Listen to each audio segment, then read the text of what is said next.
I guess, right now, because, people are going to kind of start trickling in and stuff like that. I know that, Dash, Sarah, you may have met at Paradise Tattoo Gathering, um, or not. If you want to, just go around the room right now. Let's just kind of give a little introduction as to who people are and where you're at in the country, so we can. Who wants to start? Sure, I'll go for it. I'm Dash Madigan. Last Paradise was my first one. Definitely did meet Sarah. She is a bestie. And I'm in Ohio, Dayton, Ohio.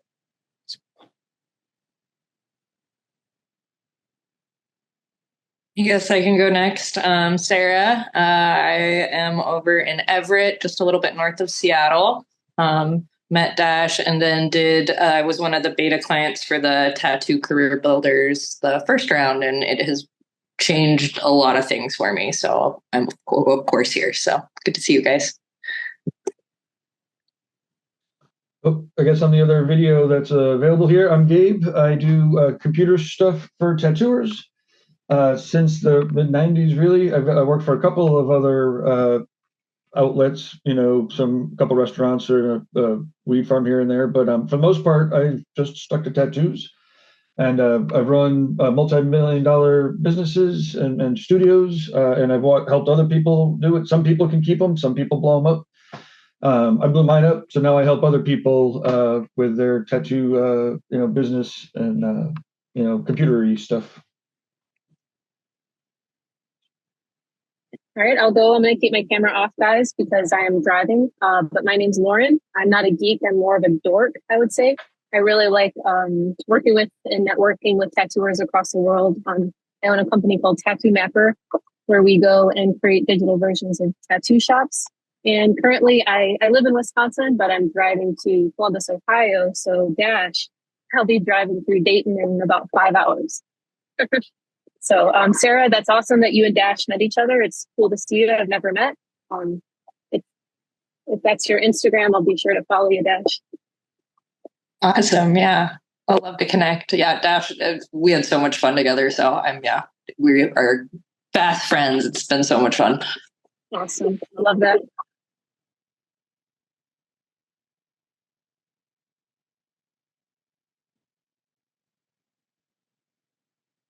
Hey, Amber. Thanks for joining us.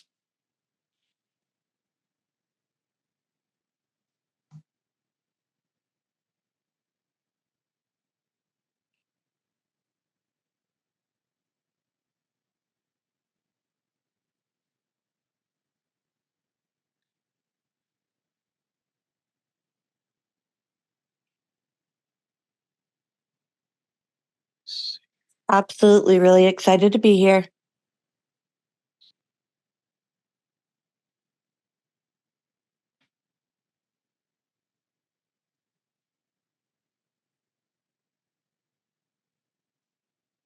A couple more minutes. No one's even late yet.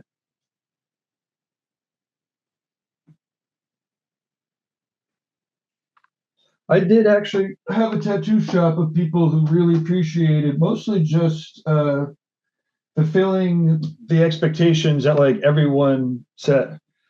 So like showing up on time and leaving on time, and it just made everybody not feel dumb when someone walked in and was like, "Hey, where's Gabe?" And they were like, "I don't know. He thought he was here.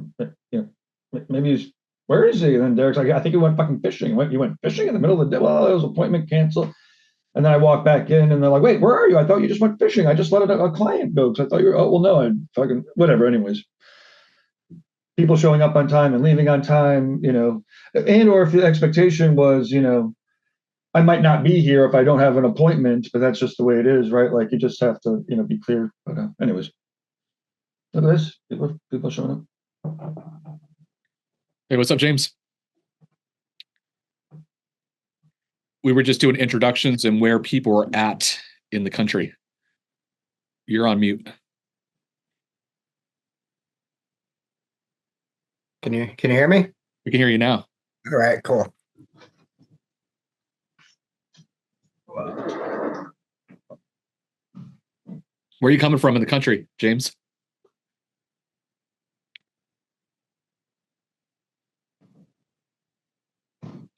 I think he's in Indiana, guys. Just help him out.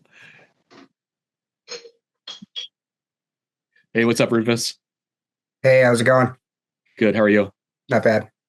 Did you get that email response? I did. You going to talk about it a little bit, or?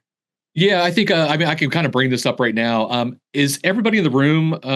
I know everybody is at least an independent contractor or a shop owner in the room right now that I see. Is anybody here have a corporation outside of their name, like an LLC? Okay, awesome.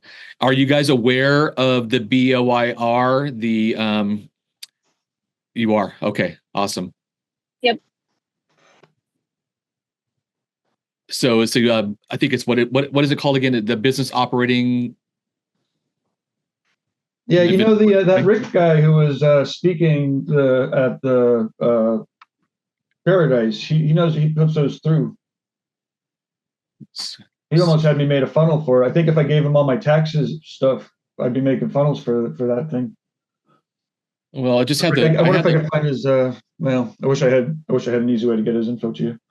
So if you are, just so you guys know, because it's coming up due the end of December, the beneficial ownership information reporting, that is a new law that passed and is in effect this year, is for every single corporation out there that's an entity outside of yourself as a person. So if you are a sole proprietor in the tattoo industry, you do not need to report this. But if you are LLC or S or C Corp, you do need to report this. And it is due by the end of December, just so that you're aware. Not a lot of accountants and stuff like that are doing the job. Some are taking on the job and doing it for you. I personally just went through and did the contracts. I did the contact stuff myself, and it was super easy, and I didn't have to pay $150 for somebody else to do the work. So at least get it done. Where do you go to do that exactly? Do you know? It's fincen.gov. Drop a link here real quick. Fincen.gov. Can you repeat that one more time? F as in Frank, I, N as in Nancy, CEN.gov. Perfect. Thank you, Derek. My attorney was going to charge $200 for LLC, so that's good to know that you can do it yourself. I mean, it seemed really clear cut to me. And if I did something wrong, the intention's still there.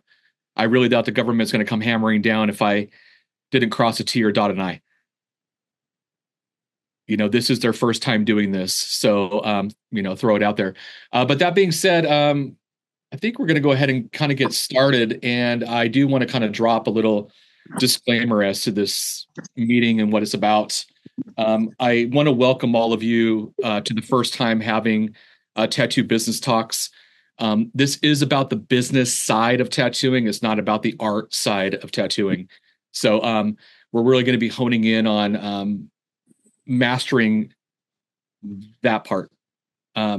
It's my mission to empower all of you guys to master your art and run your small business in a way that you're also raising your standards. I'm here to provide practical advice and some proven strategies and some fresh perspectives to help you build a thriving and sustainable business. But before we dive in, I want to give you a disclaimer. I'm going to be saying this at every single meeting. While I'll share valuable insights and actionable tips, this talk is not about substitute for legal matters, accounting needs, or a licensed therapist. Please consult qualified professionals for guidance specific to your situation. To make this a productive space, there's some ground rules. Be respectful. Let's stay on topic as much as we can. Avoid interruptions or disruptive behavior, and use the raise hand feature on your Zoom when we get to the Q&A. We're all here to learn and grow from each other.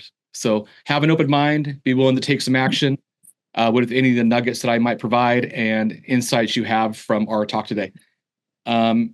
Some of the clips from today's talk and future talks may be used on YouTube or social media. So if anybody's uncomfortable with sharing, you're not forced to. When it comes to any talks, including sensitive personal information or personal finance statements, we will not share this information with anybody live in the public. I'm excited to guide you in this journey and elevate your business to craft. So let's get started. Today's talk is about business principles. It's something that when we start our career in tattooing, whether we're, joining an apprenticeship or we're at home doing it yourself, learning on the internet how to tattoo, we're going into business for ourselves, and there's not a lot of clarity when it comes to running an actual business. And I know for myself, when I first started, I had a mentor that was teaching me the craft side of things, but, his business side of things really fell short. And it was extremely, frustrating, year after year to kind of just be doing these same mistakes and not really having any idea as to like how to make a correction happen. It took me many years to realize that when we run a small business, that we're wearing multiple hats in a business. Number one is our most important hat that we feel, and that's the artist self. The hat we wear majority of our day when we're tattooing our clients. The other hat that we wear in business is the entrepreneur. That's the dreamer, the visionary, the ones that make, your future happen. And then we also have the manager.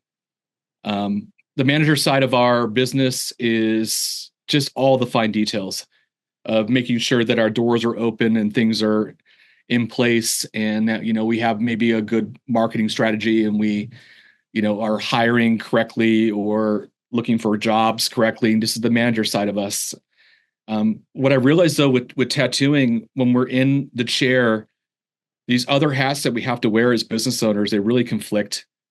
They really create a lot of tension within us. I when I first opened my first tattoo shop, I was working for multiple people years before that, where they taught me what they could teach me, but I didn't feel like I was going anywhere in business. And, one day I realized I'm like, I want to make more money. I want to own my own shop. And I thought, since I have common sense and I understand this business of tattooing, I'm going to be fine. I'm going to do great. And that couldn't have been further from the truth. There was a lot of struggle with it because I didn't understand that there's not just a craft of tattooing, but there's a craft of business. And that craft of business is really dependent on how much knowledge we have around it. We're only going to react to how much we know, where our experiences are from our past, maybe the experiences that we received from our mentors, and sometimes even that falls short. My mentor came from prison into tattooing, into teaching others, so he didn't have the business craft there. And I've seen it time and time again as a tattoo supplier in the Northwest. I've worked with so many hundreds of tattooers and tattoo shops now. I can see who's running well, who's not, and some of the greatest tattooers out there are wonderful at what they do, but they're not so wonderful in their business, and it shows. And so today I'm hoping that maybe we can, start that, inspiring thought on how you yourself can create a better business for yourself, because this shit matters when you're wearing all three hats. I know that it varies. It depends. If you're an independent contractor in the room right now, you are a small business. Even if you're a sole proprietor, you're a small business. Now, I know it's easier to work with in other people's shops, and hopefully that they're running a shop well enough that's created a space for you to be able to kind of, do less on the managerial side, do less on the entrepreneurial side. But I know that there's still a place that you have to get your systems in a roll and still have to do a certain amount of work. I've been hearing a lot lately online about tattooers really only wanting to work for other tattooers. And I want to scream sometimes and say, with caution, do this. It's great working with I want to work with a tattooer that owns a tattoo shop, but I also want to know that they know how to run a business. How important is that, to somebody who's recruiting other people? that we're on top of, the systems in place and what it really takes. Hold on a second. I'm going to get you guys off of this screen. I'm just looking at myself and it's really frustrating. Here we go. Remove for everybody here. Right now I can see. I felt like I was just talking to myself. Okay, there we go. I can see all you guys now. So, that being said, we tend to, when we're running a business, we tend to kind of fix things, temporarily. What I've noticed a lot lately, especially people that don't really have a good business system in place, is that they're constantly hoping for that kind of grand fix, but it's not going to happen without your input.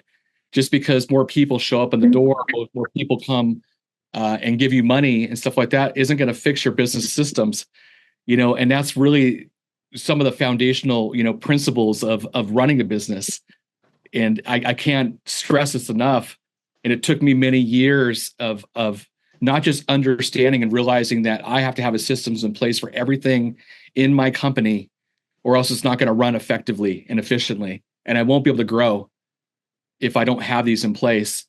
But these well-defined systems, once I started to realize this is what I need, it still took me many years to really adopt them and to really put them in place. So I kept juggling. I kept juggling being the artist. I kept juggling being the entrepreneur and the manager. What really taught me to hone in on these different hats that I was wearing was a local competitor of mine. I was getting so many of her clients that were coming in and sitting in my chair, and they were just like floored. They gave me so many stories of what kind of inspired me to hey Amanda, I think you got it. Yeah, there you go. Awesome. And inspired me to take a look at how I do my business, because people were coming in with all these complaints. And it was so simple. I think the day that everything changed for me was when I was sitting with a client who was getting tattooed by my competition before me. And he was like, she would constantly get up and start mopping the floor in the middle of a session, or go make a phone call, or go pay a bill. She was struggling with the manager hat when she's supposed to be wearing the creative hat. And it was so common. I kept hearing this over and over and over again from just different people, and the stories remained the same. And I realized I can't play that game. I cannot play this game of like, if I'm in the tattoo chair, I'm focused on the tattoo. I'm focused on the client. It's about their experience, not about the shit that comes up in my head about the things that I missed on the management side, or the things I missed on the entrepreneurial side of my business. I needed to schedule out that time to make those areas of my life happen. So I realized that about 70% of my time as a small business owner was spent with the artistic hat on. And about 20% of it was spent in the management side of things. But I needed to schedule out that management time so it wasn't conflicting with my art time. And then I had to do about 10% of entrepreneurial time.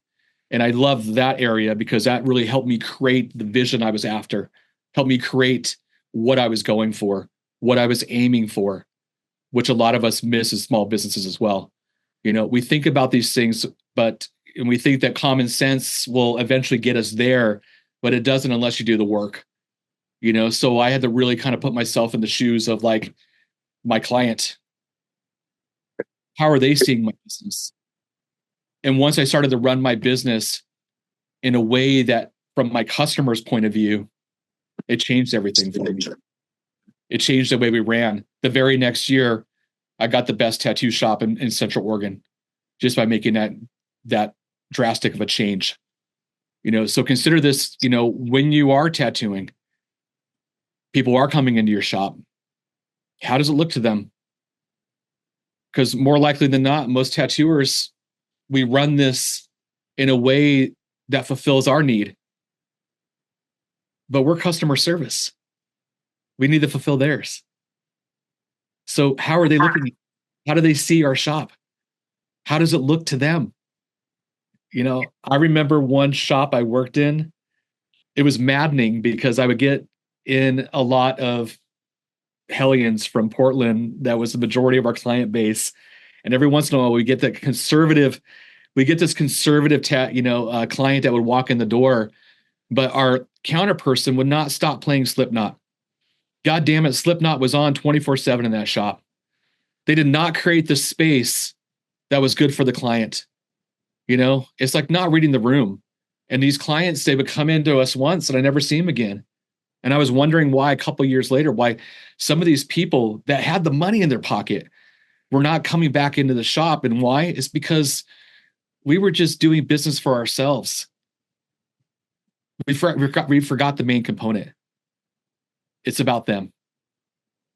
So hopefully some of this is landing with some of you guys. This is like I said, customer service. So, we got to treat it accordingly. I was the same way with my supply company. I started my supply company and I was some of these terms I don't really like, but the loyal to coil. I came into the industry in tattoo supplies, loyal to the coil. I had my inks I liked. I had my things that I used, and that's what I offered. But then I realized that you guys, my customer base, were looking for different things. And I was so set in my ways that it took a couple years for me to pull my head out of my ass and go, okay, it's not about me. It's about the customer. It's about the artist. I need to listen to the feedback and I need to get in what they want and what they need. And I started doing that and it completely transformed my supply company. I was able to take it to the next level where I was able to hire on those other hats that I was wearing in business. I was able to hire on those managers that managed the back end. I was able to really focus on my time outside of doing my operational stuff as an owner. I was able to take time and put aside time to be the entrepreneurial driving force, creating the vision that people want to work for. So this is really important too, that we create the time for these things. Our hats do not mingle well. We try to wear all three of them at once and they don't fit when we try that. So take the time, realize where you're at, and this alone hopefully can kind of help deliver you from like a lot of the stuckness that maybe you're feeling. I really have been thinking a lot this year about some of the foundational key principles of successful tattoo shops, and it's really got me thinking about tattooer run studios versus ones that have partnerships. Like, maybe the tattoo artist is half the owner and the other half is running the business side. And I found that the ones that are just tattooer owned right now, there's a lot of inefficiencies. There's a lot of stress. There's a lot of burnout when it comes to that. And I've noticed that the ones that are run, especially when there's a well-communicated partnership involved, they run exceptionally well. One of the top tattoo shops in the Seattle area right now that runs so well with a bunch of tons of independent contractors working for this outfit. They've been in business for many years now. The one main partner, he just tattoos. He just wears a tattoo hat. I'm sure he wears the entrepreneurial hat too, to drive the new goals for where they're going. But his partner runs the business side of things, and she runs them so well that she's created a system to every single area of their company, and it runs flawlessly. It's running so good that even through an economic downturn right now, they're doing exceptionally well. And when their artists come into our location in our showroom in Seattle or Portland, you hear the difference. You hear the difference in those independent contractors' voices, because things are run so well. So that made me really think about the foundational key principles. And I just want to kind of go over these right now with you. There's 5 of them. 1, having a well-defined system that your business delivers the same way every day. That could be just as simple as how you clean your shop, how you answer your emails, how you call back your clients, how you set up your station, how you break it down. These systems would run the business, but you as the owner run the systems. You're in control of this shit. Number two, how well do you document this? When you document your systems and you carry them out, think of them as a way that they're a training tool to give to others someday. Because you may have the system in your head, but if you don't have it documented, you're going to have a hard time training other people.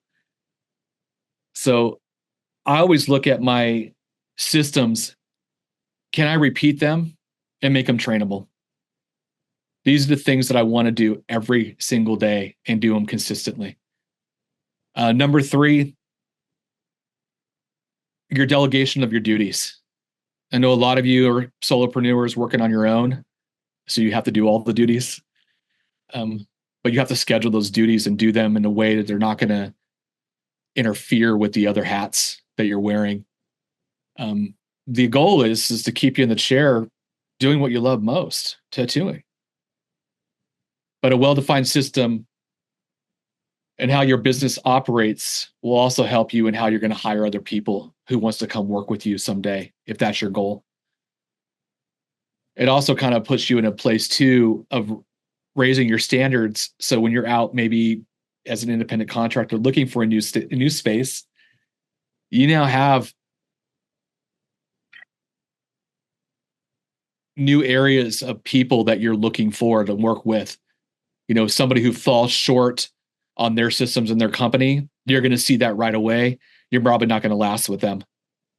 You know, it also allows you to kind of determine your, what you value more when you start getting into these, systems and processes. So, number four, you need to have a specific refined system so well designed that you can grow without losing any quality or efficiency. So if you're a tattoo shop owner in here right now, and you have enough square footage right now that you want to grow and get more artists in to work with you, you have to have that stuff in place. So you get the common theme here. It's all about systems. Number five, I kind of touched base on this about customer first. Create a client-focused presentation. Your people skills matter. They're so goddamn important. You know, we think that we're just here delivering tattoos, but we're delivering an experience. And we have to have that system in place. How do you greet them? How do you onboard them? How do you follow up with them? How do you check in on them during the tattoo? These are things that you could just spend a little bit of time writing out that process, a roadmap that'll help you to succeeding, to that client becoming so loyal to you that they can't wait to tell their friends about you. They can't wait to give the referral without you even having to ask them to do a referral. You know, this is the process. So there's no cutting corners on this. I thought there was for many years, I understood these systems in place and I didn't have them all effectively. And I thought that I can cut some corners. And ultimately that didn't serve me at all. I kept coming back to the same space that I was in when I had all the problems. And then I was just wearing the manager hat all the time, trying to clean shit up. And then I'm like, well, I want to focus on the growth of my company. I want to work on it and not just in it.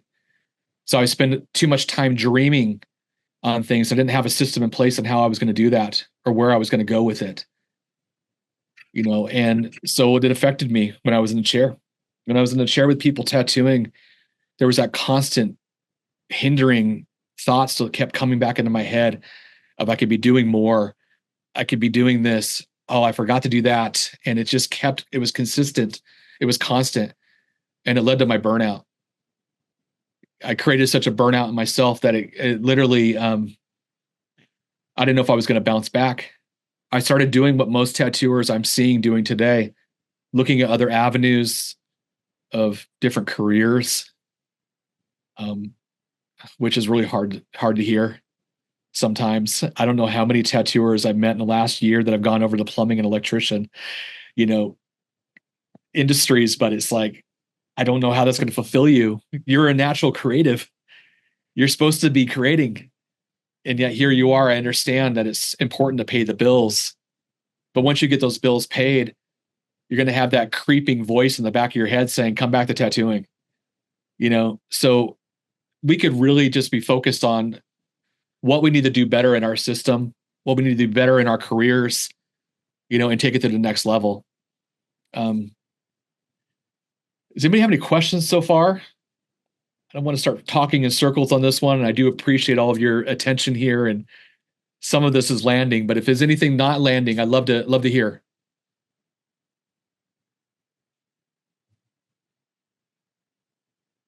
Okay. Yes, please. I was just wondering, I didn't think to start writing notes until you were very well in. Could you remind me what the second step was? Yeah, go back to... Is that something about process? About documentation. Oh, documentation. Thank you. Take notes. Get this out of your head. We got to stop freestyling this stuff. A lot of you guys already heard me say this a lot in the last month or so. Stop freestyling your shit. You got to document it. Your processes matter. Your systems matter. And all this stuff should be something that you get down on paper, because it really is going to change everything about the way that you do your business.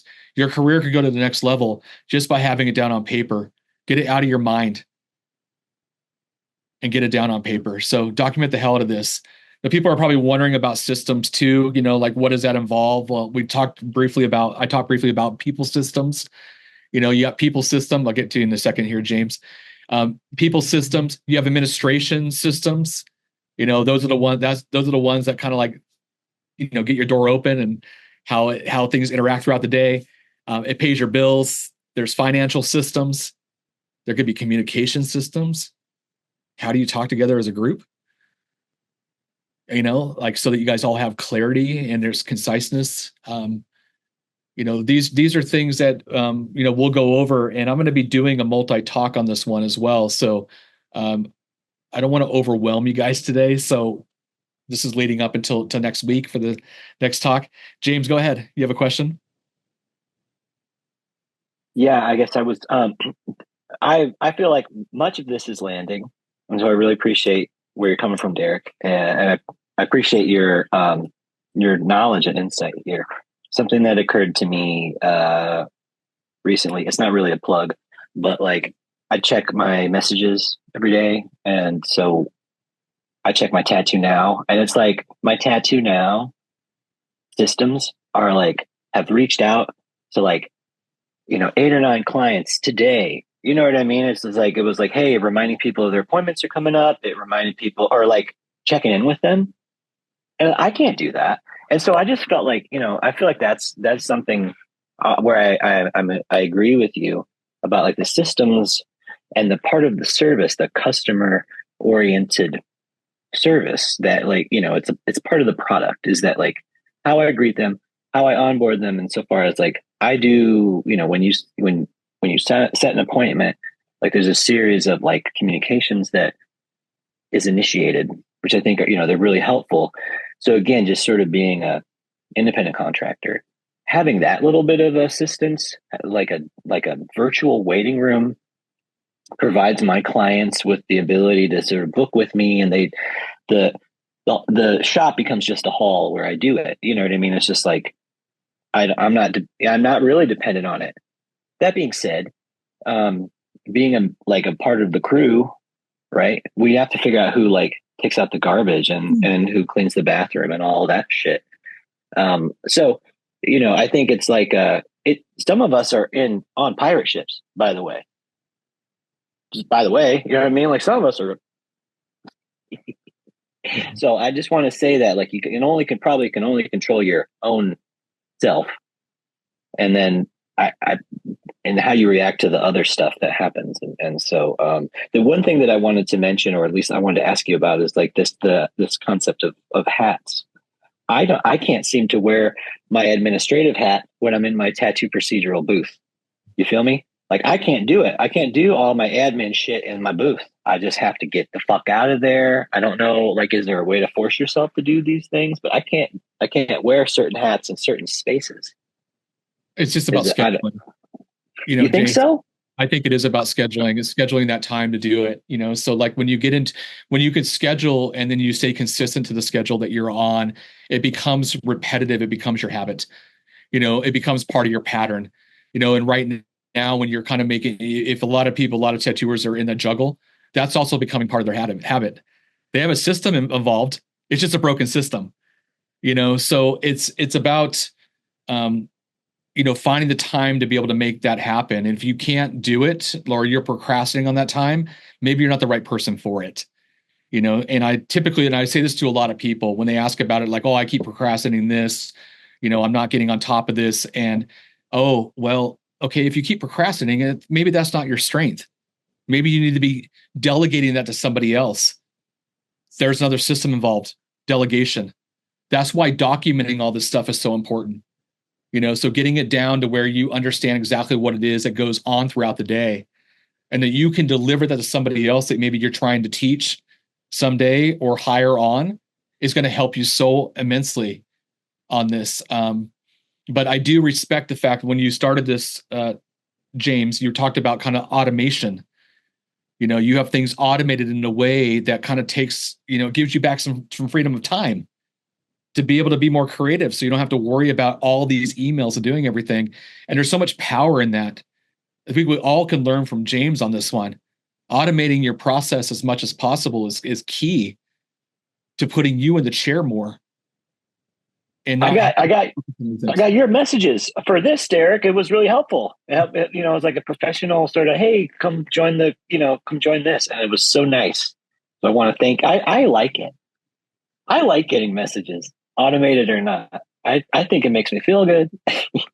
But anyway, I just wanted to say, like, I got your messages and I was like, yeah, I'm going to join, Career Builders. Right on. But I appreciate what you just said to me. I want to thank you. I appreciate that. Maybe I'm not the right one, but no, that you're awesome. Thank you, Derek. Thank you. Caroline. Yeah, I was going to say too, like about scheduling stuff and sticking to a schedule, because like I'm tattooing, I own the shop, I'm on the board of the APT, I have chronic illnesses and stuff like that. And so then it's schedule. Like because of being chronically ill, like I set like schedules that aren't like, at 5:45 you wake up and then at 6:15 you're, starting yoga or anything like that. What I did was I just have like dry erase sheets, like daily sheets where things have to happen, and not in any specific order, but the things have to happen. And like I'll just like go through and just like check them off as it's going on throughout the day, and then if I get everything done, then yay. If not, then oh well. So I try not to like stress over it and stuff like that, because that doesn't help anything either. But I always like the stuff that has the highest priority always happens first, and then throughout the day, the things that are less important and are at the bottom of the list. That's wonderful. I'm all about lists as well. I completely understand it, but also sometimes those lists, they get overwhelming because it gets so long. And no matter what we check off, we tend to just put 10 more things on, and it's just consistent. So I like to look at things as like, I call it 3 to thrive. What are the top 3 things in my list that needs to be done today for my business that I can get done today? And I don't know if I can do that, that's success. But I'm also pretty lenient on myself. If I only got 2 of the 3 done, I'm good to go. If I got 1 out of 3, I'm cool too. What I do with that is I make the other 2 priority things a second spot on my schedule, rather than just, oh shit, I didn't get it all done, and then I just feel devastated and I just kind of go into procrastination mode, getting on my phone and searching social media and doing bullshit like that. I will make sure that I put that on the list for the next day, or when I know I can get that done. I call it a second spot.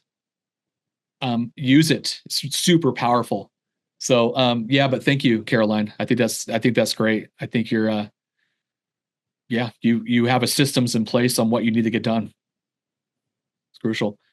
Lauren. Hey, Derek, I was just going to ask you in the process, like someone had mentioned, James, that we're kind of pirates here. What was your process of recognizing which hat you're wearing and kind of leaning away from wearing them all at once? Like, were you asking yourself, hey, what type of task am I doing? What sort of hat am I wearing? So that you can kind of, recognize what you're doing. What was that process like for you? Unfortunately for me, it went to burnout. I took it all the way to the grave. I went to extreme burnout. I had enough and I couldn't tolerate it anymore.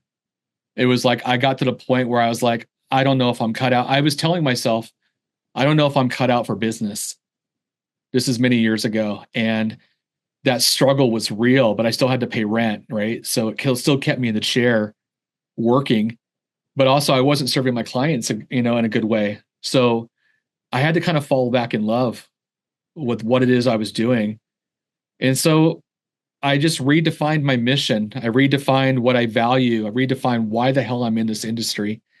And that really helped kind of give me some clarity as to the hats that I was wearing and when I was wearing. And once I had clarity on that, because I was documenting it all, I was writing it all down, I could feel it when it was happening.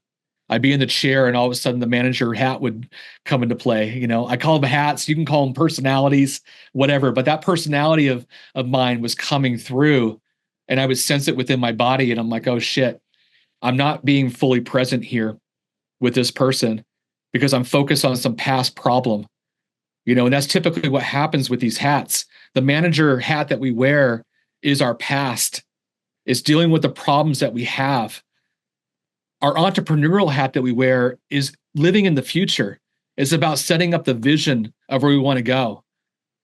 But then the hat we have to wear to make the money and to keep our doors open is that artistic hat that lives in the present. So to an answer to your question, Lauren, I had to realize what was popping up for me.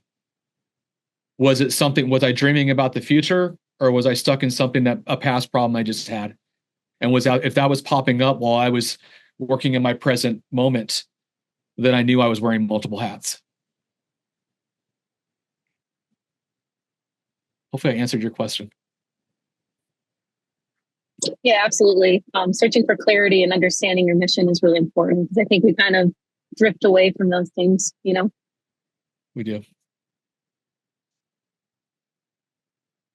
Caroline, your hand's still up.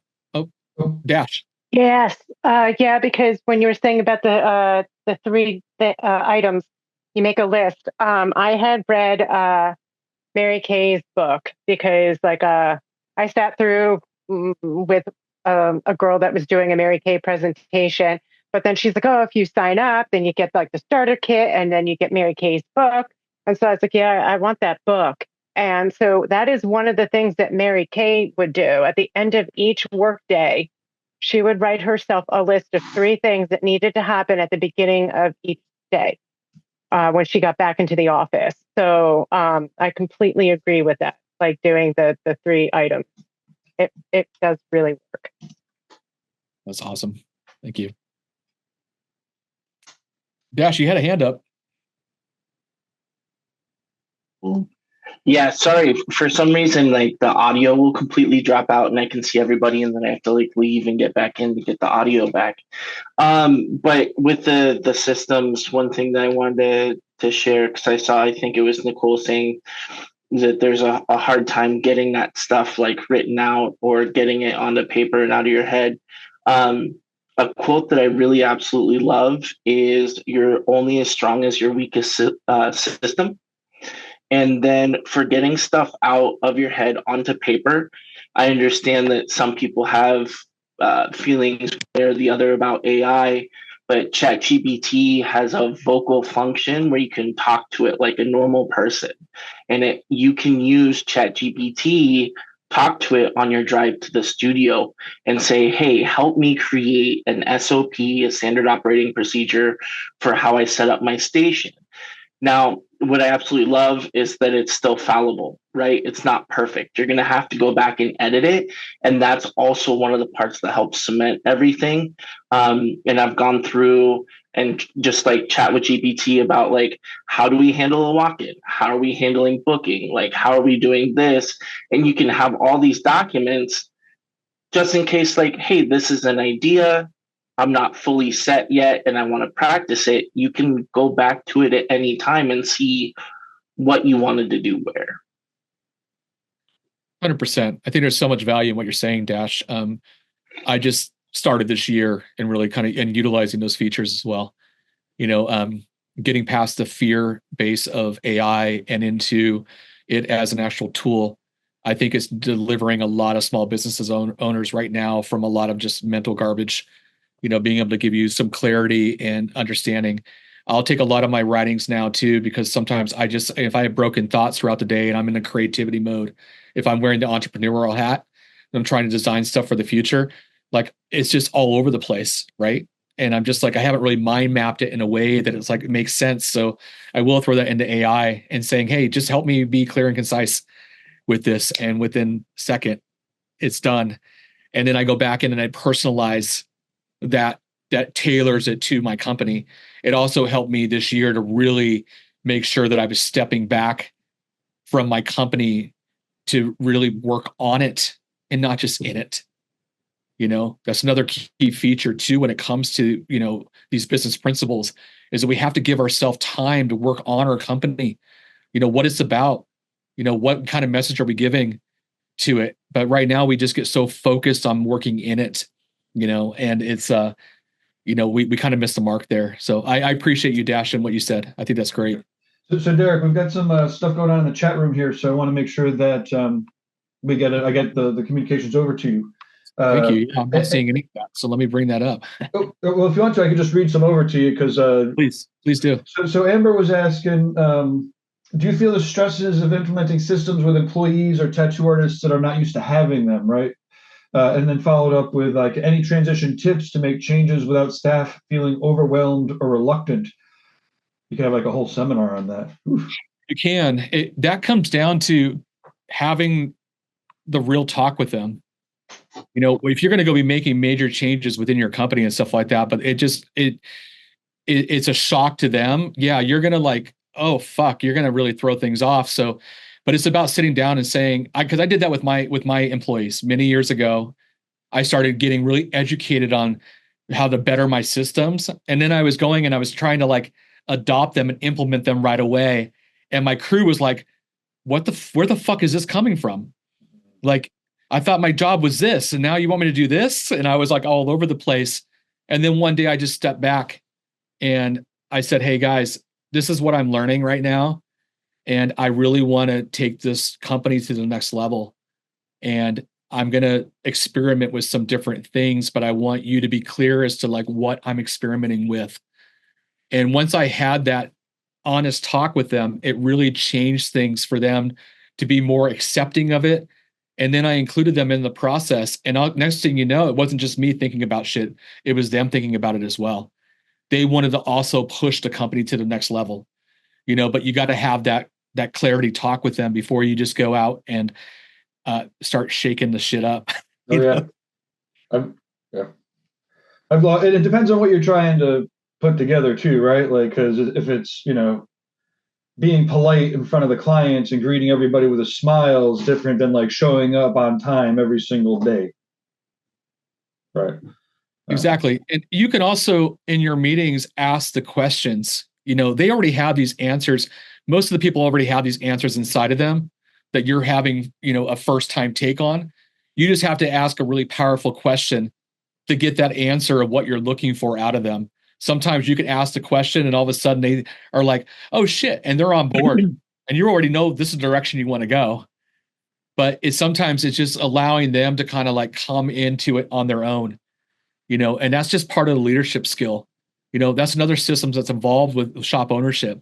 There's a leadership skill that is not something that we're just inherently born with. We have to train this shit. We have to learn it. And then we have to refine that skill and practice it over and over and over again. Tattooing is not just about, our passion around tattooing or our purpose. It's around our practice. And it's not just tattooing that we do that in. It's also in our business. We have to do the same thing. If you're doing that in tattooing, do it in your business as well, and practice it. So leadership, I can't say enough. And I will have future talks about leadership and communication and hosting meetings and meeting systems and everything else in place in the future. So I can't stress how vital that leadership part is, especially if you're changing a shop culture. You know, if you have a shop that's going 5, 6, 8 years, and then you're like, oh, what I meant is, you know, you have to show up on time, or when you're expected to show up, or you need to communicate, or whatever it is that you're systematizing. Or again, just smile and not play the fucking heavy metal, or play the heavy metal and not the easy listening, whatever the it is. It's I've lost, you know, lots of artists through the course of transitions. Some of them that I didn't have to, some of them that I did because I hired the wrong people, not knowing. You know, so I guess that, you know, the other thing is it's a lot easier to have systems in place, or the sooner you put them into place, you start to hire off of those systems and people who are attracted to them. Yeah, sorry, Carolyn's got her hands raised. No, I think that's great. I think you kind of touched base too on something that happens when you start creating systems in your business, is that your values will start to change and they'll start to evolve. And when those values start to evolve and your business starts to get better, some people that were with you for a long time are not going to fit that mold. And what happens is that their values are much different than yours. You know, so part of your growth isn't about just keeping up with the Joneses or making everybody happy and stuff like that. Sometimes you are going to ruffle some feathers along the way. But on doing this too, understand that you've also created an opportunity for better people to come into your realm because your values now have gone up. You know, there's so many shops that we do this. We go and we look for a shop, and maybe the owner, they have a great location. They're busy. We're like, oh, we're all attracted to the money and we're attracted to the fact that we're going to be busy, but their values are fucking really low in some certain areas, and it doesn't align with ours. You know, how long are we going to last there? We're not. You know, your time's going to be short-lived in that location if you do that. So, like, it's okay to make a change as long as that change is towards growth and not just towards being what it was. I spent multiple years, even as a supply company, I spent time with people where I didn't want to ruffle feathers too much and upset it because I thought it was going to bring me more work because I was going to lose people. And then I realized when I was growing, the people that I was losing were the people that were not aligned with the growth anyways. And I was like, fuck, I need to let them go. They're not a part of who I'm going to be. You know, so I had to understand that, you know, and that's the same thing as a contractor, the shop you're in, or if you're a shop owner, this also forces you to want to get better, because think about the opportunity of what you bring in when you start raising those values to the next level. So I just really makes me think about how reflective our business is by who we are as people outside of our business too. You know, I've worked with enough artists that are like kind of dirty, sloppy. Then you go to their house and they're dirty and sloppy. I'm not surprised. You know, if you're not a well-organized person, how organized do you think you're going to be in your business? You know, like there's something that plays into this. If you want a great career, you have to also create a great life. They go hand in hand. You know, so it's like when I wanted to reorganize my career and do everything else, I had to go back and I had to reorganize my space. I had to do that at home first. You know, I spent many years just in this completely like just battle of trying to play multiple roles between who I was at home and who I was in business. And I was like, wait a minute, they're reflective of each other. You know, that's where the work-life balance comes into play. You know, if you want work-life balance, you have to create it in a way that they're both working together. So they're reflective of each other. If you're not on time for things in your life, you think you're going to be on time for your clients? Just want you guys to think about it. Hope I'm not ruffling any feathers doing this. All good. Caroline's got her hand raised, and then we got a couple more comments from the please. The chat room. Caroline. Yeah, I was going to say about like when you're changing shit around or trying to implement new systems in the business and stuff like that, is like we do individual member meetings and then I also do shop meetings. But even still, like even if we're just sitting around the bistro in the back and just shooting the shit, Like if there's something that that we want to switch up, like I sit there and and I sort of think of the artists as like kids, like when you have a baby and a child and stuff like that, and as they're growing, I can remember one of the things that one of my friends had read in one of her books was that you just can't tell the child no, that you have to give that no, you have to explain the why behind the no. And so, like, as we're making the changes and stuff like that, we're explaining why we're making the changes and like what benefit that we're hoping that we'll be getting from making said changes. Yeah. I think getting really have specific. handbooks. Sorry. I'm sorry. Go ahead. Yeah, I don't have handbooks are a fantastic spot to like always have like one spot where this is the way that we had two of them. I believe we had like a training manual and a handbook, and the handbook was like don't be an asshole, wash yourself, don't smell, right, or whatever we had to figure out. And then the training manual would be when you're answering emails, make sure that you're using an appropriate, consistent voice. We want everybody to be unique, but like, not that unique, I guess. I think employee handbooks are crucial to any business. Even it doesn't matter how the size of your business either. It's because it's if you're a shop owner right now and you're hiring somebody on, how do they know how to act? How do they know what they can get away with, what they can't? You have to spell all this stuff out for them. The employee handbook also is where you start with your mission, what you value as a company. Mm-hmm. And it's like, hey, I'm a good fit with this company. This excites me. I want to be a part of this. My employee handbook is over 60 pages long. My attorney literally evaluates it every single year. Every single year, beginning of the year, I go through my employee handbook and we adopt new things or we omit things that just are not relevant anymore. It was something that you have to be. It's a consistent process that's involved. And that's just a one time a year thing. It really isn't that hard. And that way, nobody is left unclear and not knowing as to what things are. They're just like, okay, they know. Go right there to look. Exactly. If one of my employees now is getting written up, they know the process of write-ups to fire. It's going to be like, okay, I'm going to need to check myself. I'm fucking up here, but there's a process to that. Yeah, and also just to caveat that, there needs to be somebody that then does the process and is accountable to it, right? Like, so we could have don't be an asshole in the handbook, but if the manager lets people be assholes, then all of a sudden there's a real disconnect. Like now we're not supposed to be assholes, but no one's holding anybody accountable because leadership.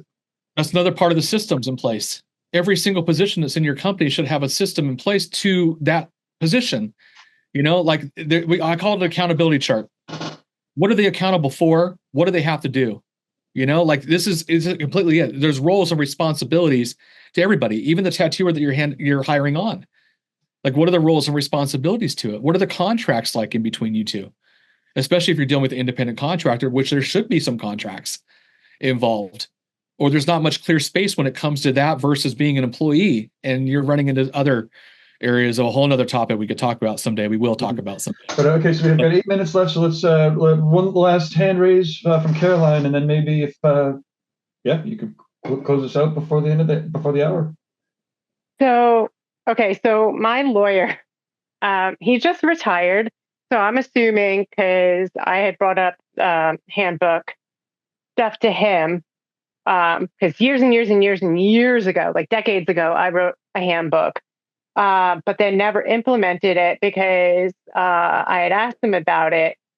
And he was like, why give them the rule book on how to find loopholes to then take advantage of you?